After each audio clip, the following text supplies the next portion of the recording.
Welcome to the deep dive. Today we're jumping into some really quite surprising, maybe less familiar bits of history. We're talking Soviet space program and military tech. That's right. We pulled together a bunch of articles, discussions.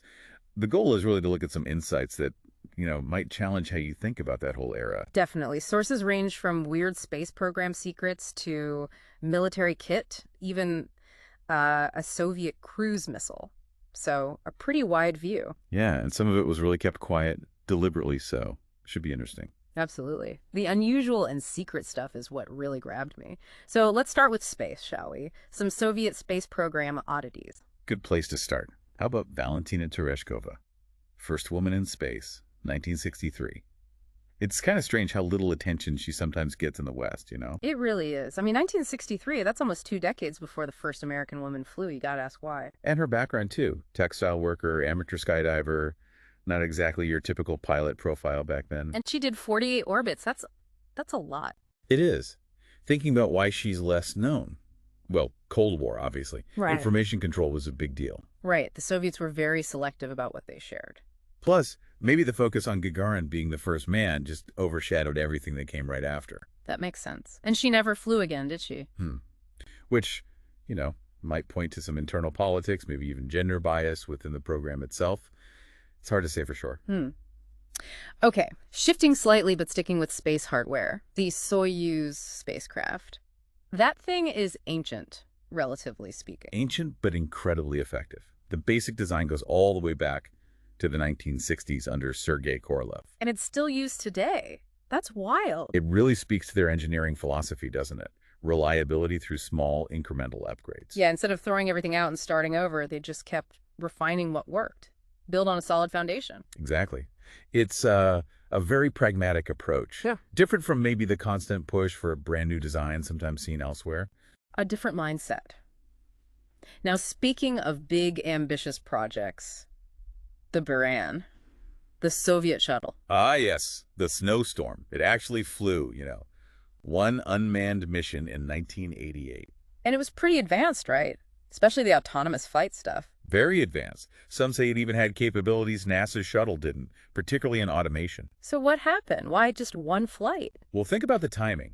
Late 80s, early 90s, the Soviet Union was facing huge financial problems, massive political changes. Right. The whole system was collapsing. Exactly. So the program got canceled, and then years later, the actual orbiter that flew was destroyed when its hangar roof collapsed. Just gone. Wow. Talk about adding insult to injury. It makes you wonder what could have been. Definitely an alternate history scenario there. Okay, let's move to something that really shows their ingenuity under pressure, using everyday objects in space. Oh, yeah, this is fascinating. The classic example is Alexei Leonov during the first spacewalk in '65. His suit inflated, right? Couldn't get back in the airlock.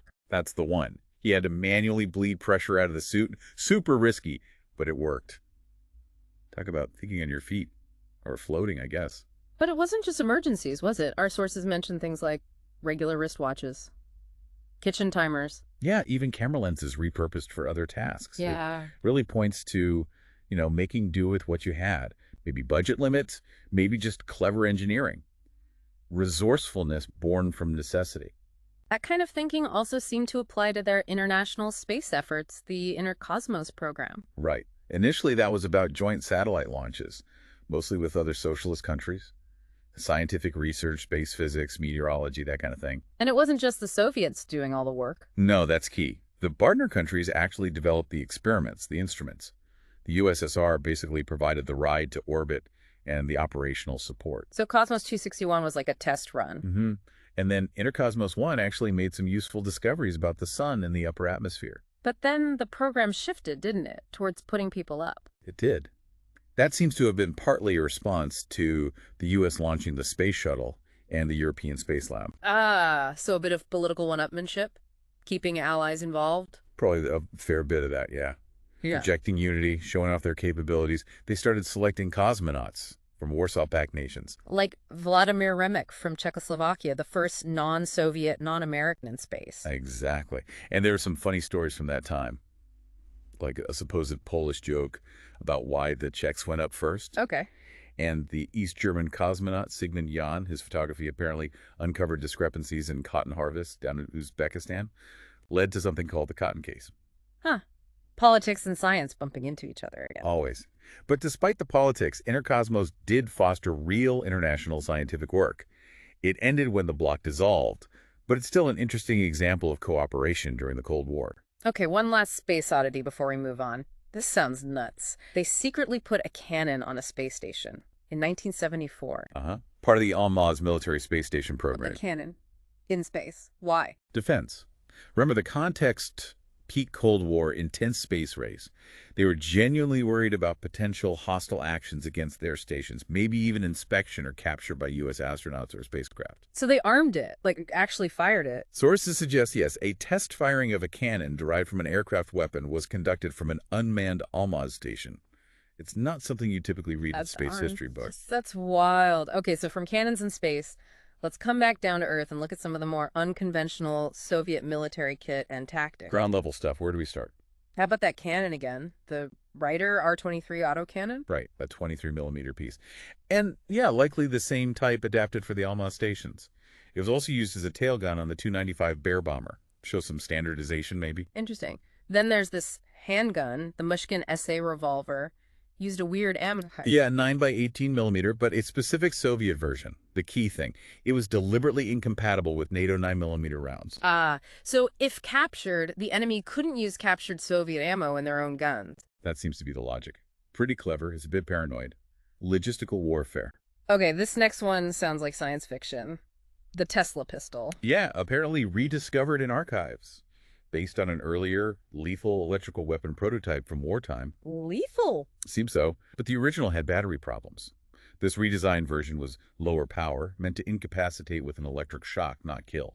Non-lethal tech, basically. Weird. Okay, submachine guns. The PPSH 611 Mini K sounds like a knockoff. Sort of. It was basically a scaled-down copy of their 80K 45 assault rifle, just rechambered for a pistol round. The main reason seems to have been speed faster to adapt an existing design than start from scratch. Makes sense. But not all their guns were winners, right? The Ovchinnikov submachine gun. Oh boy. Yeah, that one had a terrible reputation for reliability.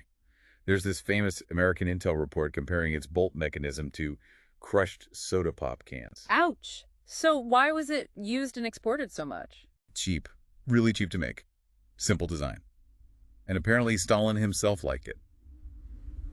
So, despite troops often preferring other guns, its low cost and political favor kept it around. Politics trumping practicality again. Now, something that sounds ahead of its time. The BAK-58 bullpup rifle from 1965. Yeah, this thing sounds pretty advanced for the mid-60s. Bullpup design, so compact, light, apparently accurate, and had this unique upward ejection system for spent casings. So why didn't we see more of it? Get this. The Ministry of Experimental Science rejected it initially, called it too radical. Seriously? Seriously, it was basically shelved until Spetsnaz forces found out about it and used their influence to get it produced, but mostly just for them. A classic case of bureaucracy stifling innovation, maybe. Until the Special Forces guys stepped in. Okay, moving up in firepower. The KPV 14.5mm heavy machine gun, nicknamed the Infantry Eraser. That tells you something, doesn't it? Massive 14.5mm round. Devastating against infantry, could even trouble light armored vehicles. High rate of fire, too. Sounds formidable. Drawbacks. Weight and ammo consumption. It was huge, heavy, needed a lot of bullets. So mostly used in fixed defensive positions, not something you'd lug around the battlefield easily. Got it. More common was the PKX machine gun.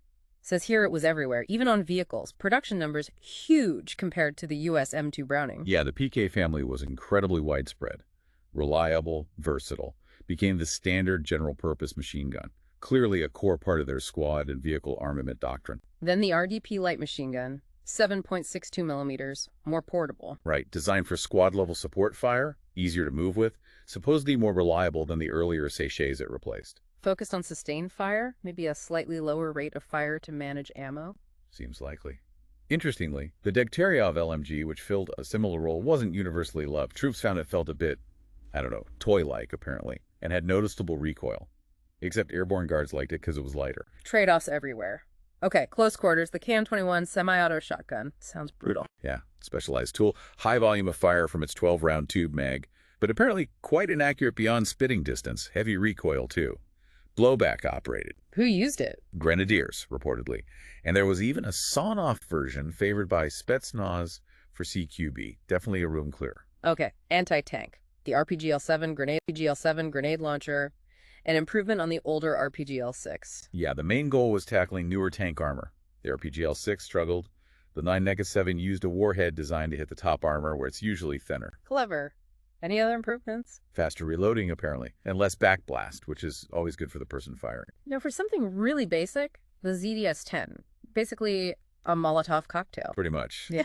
Throwable inflammatory device is the official term. Mm-hmm. Simple, cheap, easy to make, flammable liquid, bottle, fuse. Effective. Against personnel, buildings, light vehicles. Yeah, it can be nasty. Not going to do much against the modern tank, but still a useful improvised weapon. Then there's the Chardon magnetic mine, a grenade that sticks to tanks. Well, grenade might be underselling it. It was heavy, like 5 kilos. More of a limpid mine you'd slap onto a vehicle. Had a powerful charge. And uses a frisbee. Huh. Yeah, the sources mention flak troopers sometimes throwing them. Sounds incredibly dangerous, like a killer frisbee is right. Not sure how practical that was. Yikes. Okay, standard kit. The model 1948 utility hatchet. Every soldier got one. Standard issue close quarters, weapon and tool. Simple, robust. Instructions apparently suggested aiming for limbs in combat became a popular souvenir for Allied troops. Now for something darker.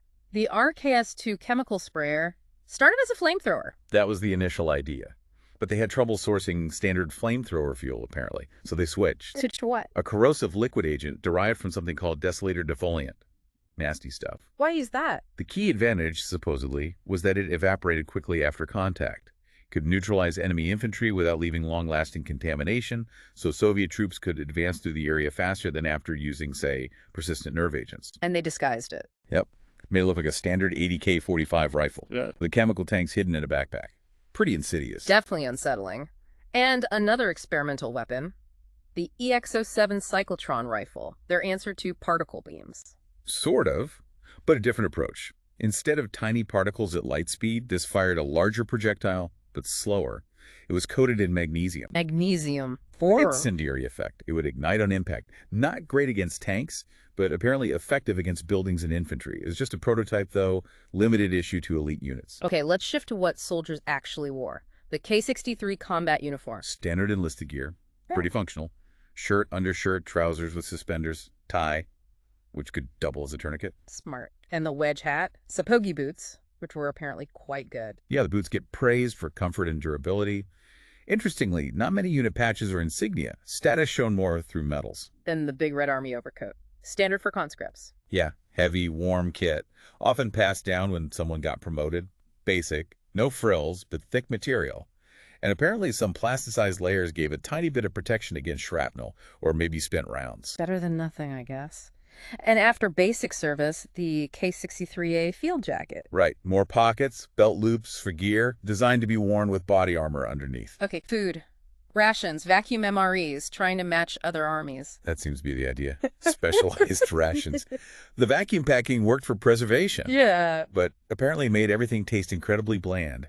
And for some reason, they decided to make them almost exclusively out of beans. Just beans. Beans. Well, you can just can beans easily. Exactly. It's a weird choice. Maybe some logistical reason we don't know, but yeah. Beans. Lots of beans. Sounds musical. And then there are bear tablets. Food for war bears. Yes, you heard that right. For the actual Soviet war bears. High-protein, non-perishable biscuits. Did the bears like them? Apparently not. Which kind of worked out as it discouraged them from maybe snacking on their handlers. Okay, that's something. And they tried using them to stop hazing. Yeah, unsuccessful attempt. Gave them to conscripts, maybe hoping the unpleasantness would deter bad behavior. Didn't work. Right. Ammunition details. Tracers. Greenish yellow. Yeah, used barium peroxide. Cheaper, maybe. Gave it that distinct green or sometimes sickly yellow color. Common pattern was one tracer every 3 rounds or so. But Special Forces did it differently. Sometimes reverse the pattern, like 2 tracers, then 1 ball round. For signaling or specific fire control, they even put tracers in tank shells and, surprisingly, some pistol ammo. Huh. Okay, back to aircraft for a second. The 295 Bear bombers tail guns. Still using those. Yep. Cold War tech still flying. Those 23mm cannons we mentioned earlier, radar-sighted, a real throwback. Single or twin guns? Early ones were single. Later models got twin-barrel setups, like on some other Soviet jets. It seems anachronistic, but they still train with them, suggesting they take that defense seriously. Now for a really big one, something the West didn't know during the event itself, Nukes in Cuba during the missile crisis. Over 150. That's the number that came out later. Over 150 nuclear weapons, including tactical battlefield nukes and possibly some medium-range warheads, were transferred to Cuba. U.S. intelligence completely missed them at the time. Wow. How does that change things? Massively. If the U.S. had known those were there and potentially usable, especially the battlefield ones, the calculation around an invasion of Cuba would have been completely different. Much, much riskier. And 150 warheads, that's more than some nuclear powers have today. Exactly. More than Pakistan or India currently possess, for context. And they were just quietly shipped back after the crisis was resolved. An incredibly dangerous secret. And it highlights they had those tactical nukes too, right? Not just city busters. Yes. Designed for battlefield use to take out troop concentrations or command posts without necessarily escalating to full strategic nuclear war. Right. A whole other layer of nuclear planning. Finally, one more piece of advanced, maybe forgotten tech. The Buria cruise missile. Yeah, this was a monster. Ramjet powered, designed to carry a thermonuclear warhead over intercontinental distances. It was actually a competitor to the early ICBMs like the R-7. Ramjet powered, wow. And we know about it because A film about it from 1959 surfaced relatively recently. Its sheer scale and ambition. It just hints that there could be even more hidden military history waiting to be uncovered in those Soviet archives. So looking back at everything, space, military, what's the big picture? I think it's this pattern of ingenuity, definitely resourcefulness, often driven by necessity, but also ambition. And a unique perspective shaped by their whole history and place in the world, you know? Yeah, you see incredible sophistication, like space cannons or the Buran. Right next to incredible pragmatism, like using kitchen timers in orbit or making ammo incompatible. And the secrecy. The nukes in Cuba is the ultimate example. Just staggering. It really is. Well, it makes you wonder, doesn't it? Considering all this weird, secret, sometimes brilliant stuff, how much more is there? How much does this change our neat picture of the Cold War? What other completely unexpected solutions did they come up with because they had to or because they just thought differently? And thinking about the people behind it, all the scientists, the engineers, the cosmonauts, even the conscripts with their hatchets and beam MREs, what drove them? It adds a whole human dimension to the technology, something to keep pondering.